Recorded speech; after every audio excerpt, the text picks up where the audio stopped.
Well, in many of my videos, I've given you some of my forecasts and opinions about the real estate market, about where we are now and where we're headed in the next few years. And what I really want to do is I want to show you some of my own experience touring my own neighborhood in South Orange County, the 949, and kind of illustrate some of the listings I have seen. And one of the listings I've seen is a townhouse. It's 3 bedrooms, 2.5 bathrooms. It's built in the mid-1980s.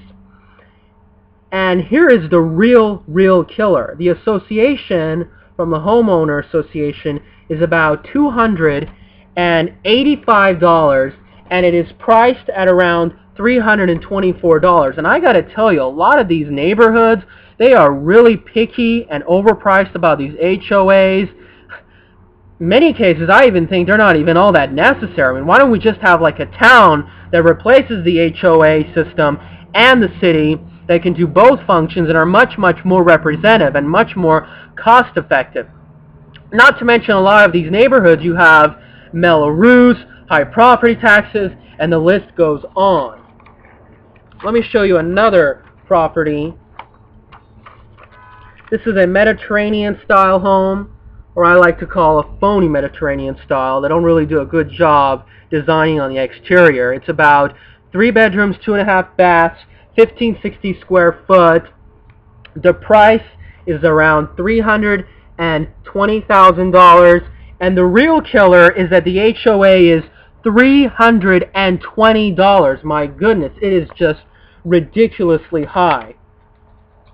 Then I want to show you a single family home. Okay, what you see in this image is an image of a swimming pool, 3 bedrooms, 2.5 bathrooms, and it's about 1,500 square foot.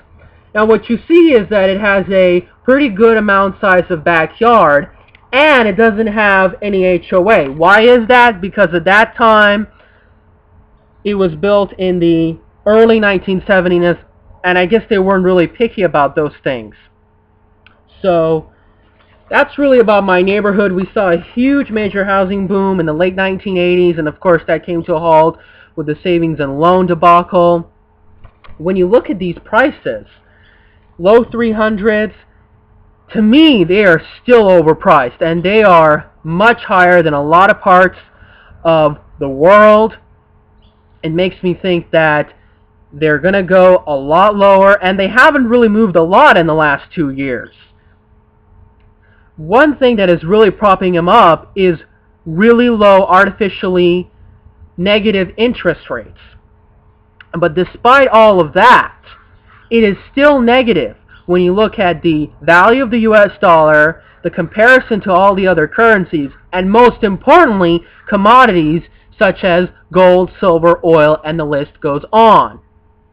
Remember, if these interest rates on these mortgages were to rocket to 15%, which I believe that's where they were in the early 1980s, we are certainly going to see a plunge in real estate, definitely.